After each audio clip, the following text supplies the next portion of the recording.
Disclaimer: Brendan Morris is not legally liable for the existential crisis which may result from watching this film. Please enjoy. This is Mark Fisher. Oh, hi, Mark. Punk rock blogger, political theorist, and author of one of my favourite books, Capitalist Realism. It's a tough read. Oh my god. Narrated by Russell Brand on Audible, if that helps. With my sexual charisma. But if you're not interested in reading the whole book, it can conveniently be summarised in one simple quote. It is easier to imagine the end of the world than it is to imagine the end of capitalism. Now, that's a pretty provocative statement, I'm aware, but if you put it in the context of one of the biggest political debates of our time, the climate crisis, it's actually rather illuminating, because climate change offers us the final ultimatum. Either the end of the world, or the end of capitalism. Here's what I mean. In 1989, a political scientist named Francis Fukuyama wrote a book titled The End of History. But it wasn't about the end of the world per se, but rather that capitalism has answered our historical search for a one-size-fits-all political structure, the final destination of mankind's ideological evolution. Fukuyama specifies that the Cold War was a fight for the global ideology after World War II, between capitalism and communism. Fight! And after a bitter fight, capitalism emerged the clear winner. You win! In the words of Margaret Thatcher, there is no alternative. So when Fisher says it's impossible to envision the end of capitalism, this is what he means. That capitalism has become so deeply connected with modern politics that the two are virtually synonymous. To put it simply, capitalism had successfully monopolized the marketplace of ideas. But what does this all have to do with climate change?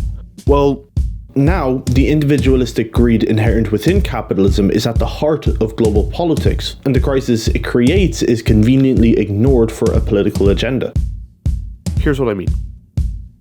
In the 1970s, the wonderful folks over at ExxonMobil hired a team of scientists something of a scientist myself to investigate what the impact of their oil and gas products had on the planet. I'm sure you can imagine what the results were. Ooh, that's bad. Obviously, this was not a good look for the company, so they covered it up and paid off governments to kill any kind of green reform. Simply because fixing the planet is not as profitable as polluting it.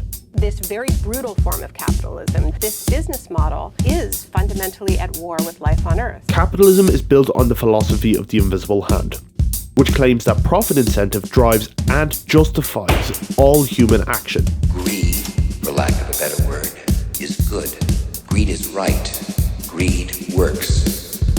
And in the face of a crisis, this underlying philosophy remains consistent. If you want to see an example of this, just look at the crash of 2008. We are in a recession. Wall Street fattened their own wallets while collapsing the global economy in the process. They knew the taxpayers would bail them out. They weren't being stupid. They just didn't care.